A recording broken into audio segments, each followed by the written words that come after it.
other shows we have for you to enjoy at myclassicradio.net.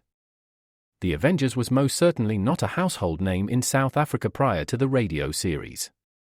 With no national television service until 1976, the mechanism simply was not present in the country to show television programs to mass audiences. While many other countries reveled in the filmed adventures of John Steed and company, South Africa was not equipped to join in the fun. The series took Britain by storm and made a major impression in the American markets, being that greatest of rarities, a British series given a network transmission slot. However, as a filmed series, rather than a videotaped one, The Avengers was able to gain a modicum of exposure in South Africa through film rentals. Come and listen at myclassicradio.net.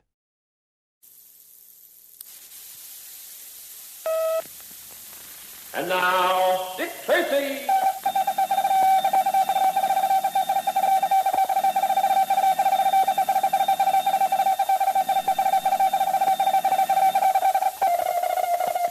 This is Dick Tracy on the case of the deadly tip-off. Stand by for action. Let's go, men.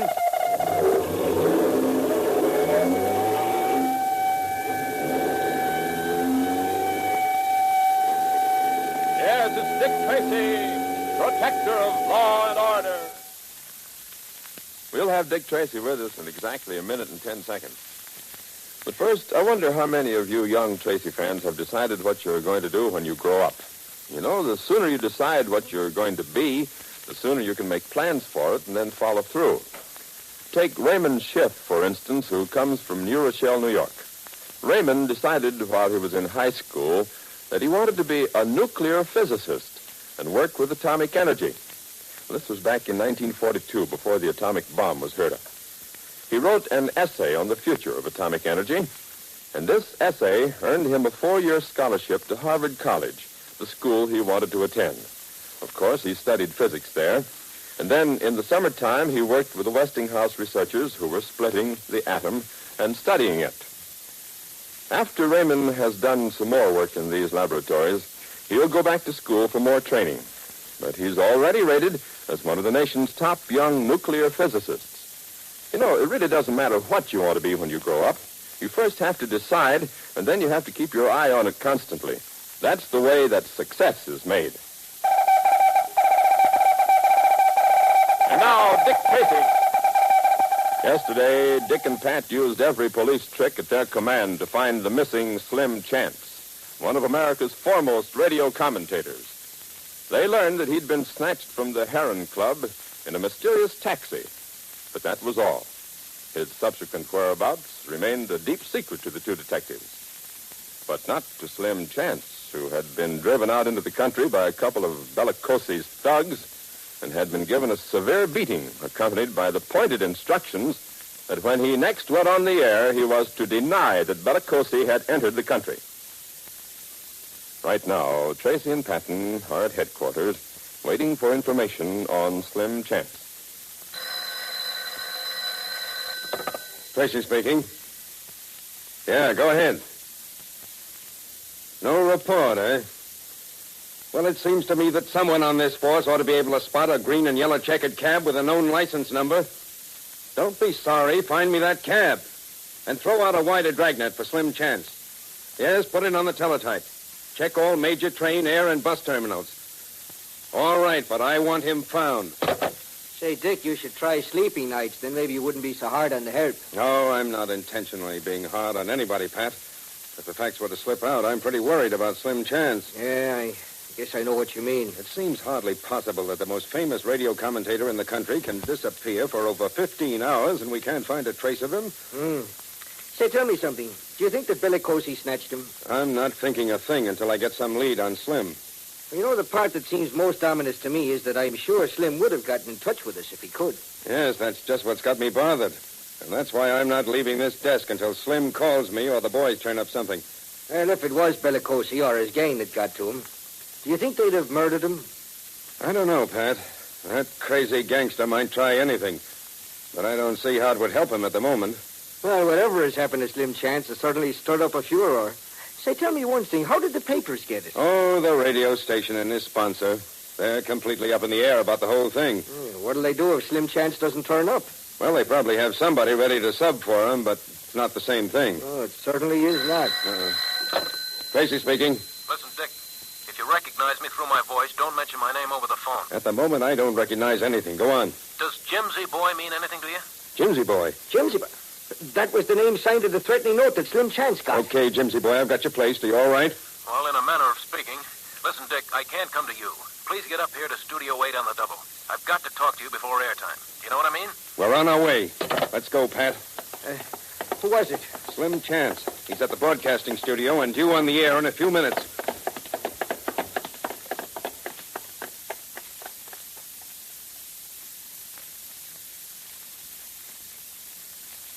I'm sorry, sir. No one's allowed in the studio. It's all right, fellow. I'm Dick Tracy. Oh, go right in, sir. Thanks. Come on, Pat. Right with you. Dick, Pat, thank heaven you fellas got here. Well, what happened to you? I got beaten up. Well, as a connoisseur of that sort of thing, I'd like to say they did a nice workmanlike job. Yeah, I'd just as soon never have another one like it. You ought to be in a hospital, Slim. Well, my doctor's on the way over. I phoned him just after I got you. What happened? Well, I'll make it quick. When I left the Heron Club early this morning, I was picked up by the first cab. In it were 2 torpedoes, one driving and one in the back to keep me company. Did you get their names? Yeah, Ryder up front, Ringer in the back. They were a little dumb and called themselves by name. Got it, Pat? All down. How about the cab that crashed into Detective Barney, who was guarding you? Well, that was part of their scheme, Dick. They'd arranged for it. Have we still got that driver in jail? We certainly have, Dick. Hold him. Right. What next? Well, out to the country where I got that beating. One thing. Did they change the license plate on their taxi? Yes. They stopped on a dark street and did it. It was evidently all I prearranged. thought as much. That's why the boys didn't spot the taxi. Who gave you the going over? Mostly Ringer. What do you want? Oh, the same old thing. A retraction on my item about Bellicosi being in the country. How'd you get away from them? Well, I told them I'd do what they wanted me to. Then they let me out in the country. But jumping Jiminy, Slim, you're not going on the air with that. Well, what do you think? Well, your entire reputation is built on giving the public the truth. Well, what good is a reputation if you're too crippled to enjoy life? A beating like the one I took is quite a convincer. Well, I wouldn't have thought that of you, Slim. Then you'd better listen to the broadcast. Why didn't you contact me sooner, Slim? Well, I passed out a couple of times before I could get myself to the road to walk away. When I finally got the strength, I called my wife and had her pick me up and drive me here to the studio. I can't understand why someone didn't tell me. Well, I took care that no one would recognize me. I didn't want it to get out that I was back. Well, why not? Well, my disappearance was on the air and in all the papers today. You don't think I'd let anyone scoop me on my return? No, so the first news of that will be when I go on the air in a moment. I don't know if I'll ever understand reporters. Well, you'd get yourself killed for a piece of hot news and then write it up for St. Peter's Weekly. The fact that somebody is so hot to get you to make a retraction would indicate that Bellicosi is either in this country or on the way here. Uh-huh. That's how I see it. What do you want me to say tonight? That's up to you. Well, I don't mean about the retraction. I won't give that. I want to know if you have any objections to my openly defying Bellicosi. You know what the consequences might be? Another beating? Maybe worse than that. Well, do you mean that I'm on my own? Not at all, Slim. We'll give you every protection. But just remember one thing. The advantage is always with the hunter. That's a happy thought. It's your problem, Slim. But you can be sure of this. If Bellicosi's around, Pat and I'll find him. And maybe my talking up will help you, huh? Well, anyway, I figure that as a factual reporter, it's my duty to inform the public just as it's your duty to protect it. Just keep on talking, Slim. You make me like you better and better. Well, it's almost airtime, Dick, but I've got to talk to you about one more thing. Shoot. I couldn't tell you where I got my information about Bellicosi coming into the country because I was under oath not to. But I don't think that holds now. It's a girl named Molly Kuehl who told me. Say, wasn't she a friend of Bellicosi's in the old days before he was deported? Well, he was out of his mind about her, but I don't think she ever liked him. Anyway, they tried to beat it out of me. I wouldn't tell. But this fellow Ringer, who was doing the slugging, mentioned her name, which means that they suspect her and that her life is in great danger. Where does this girl live? We'll take her into protective custody. Well, I don't know where she lives, nor how to get in touch with her. She wouldn't tell me. Oh, fine. That's just I great. have an idea, Slim. We may be able to save the girl. How, Dick? You've got to go on the air tonight and warn her of the danger and tell her to contact me. 5 minutes after that, we'll have her under protection. Well, that's a wonderful idea, Dick. And she's sure to listen to the program because she knows I'll be talking about Bellicosi. I'll arrange a special phone line for you right now. Good. And, Pat, call headquarters and get me a special squad. We're going to need it.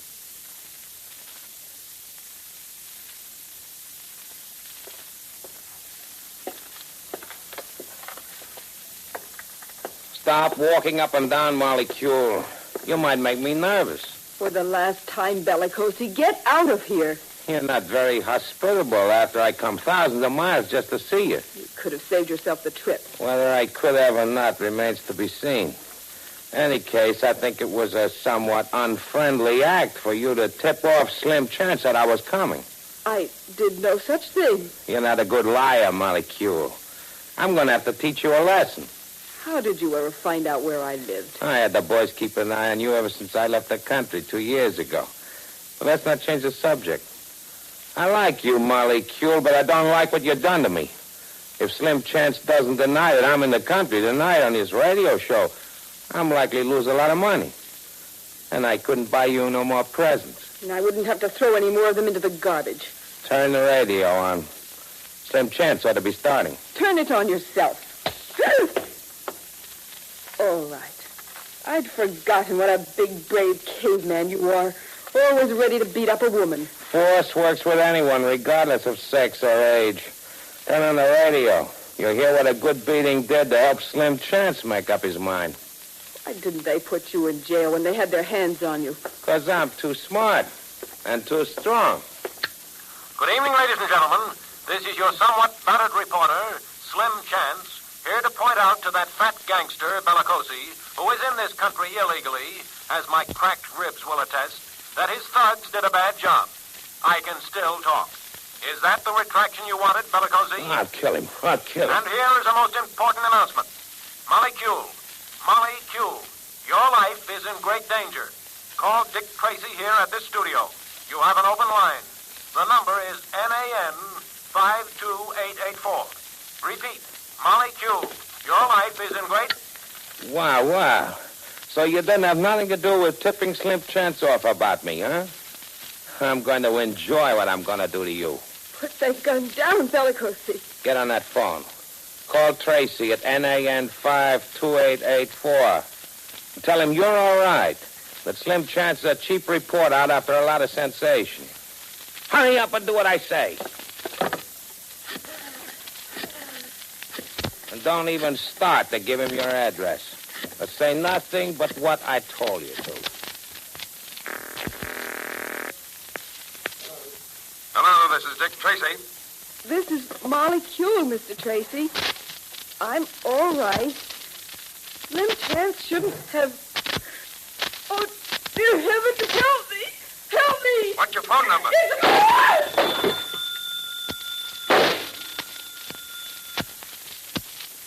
In a moment, we'll return to Dick Tracy. You Tracy fans have probably heard the expression, life in the raw. Well, nowhere was life in the raw better exemplified than in the great Northwest during the days of the Klondike Gold Rush. That was country that, as the saying goes, separated the men from the boys. Well, each Saturday night on Challenge of the Yukon, you can enjoy exciting tales of adventure set in this rough wilderness untouched by refinements of civilization. Challenge of the Yukon is a colorful program broadcast on most of these same ABC stations. The stories are concerned with such quest and fight to maintain law and order at a time when authority seemed to rest in each man's pistol holster.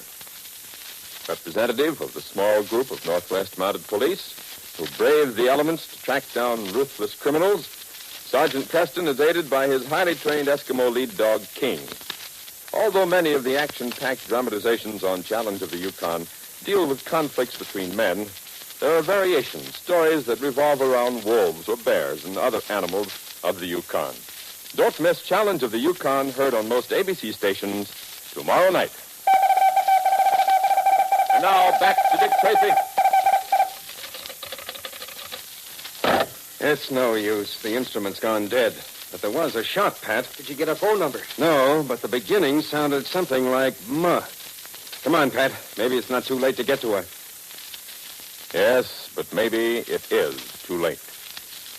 But be sure to tune in Monday for The Adventures of Dick Tracy. Written for radio by John Ray and Everett S. Crosby, Dick Tracy is heard overseas through the Armed Forces Radio Service. And this is George Gunn speaking. Here's an invitation to you Tracy fans from ABC, an invitation to spend a series of Saturday afternoons with us. Every Saturday afternoon we bring you broadcasts of the great Metropolitan Opera, broadcast direct from New York's famous Metropolitan Opera House, a mecca for music lovers who come from all over the country to see this famous opera company.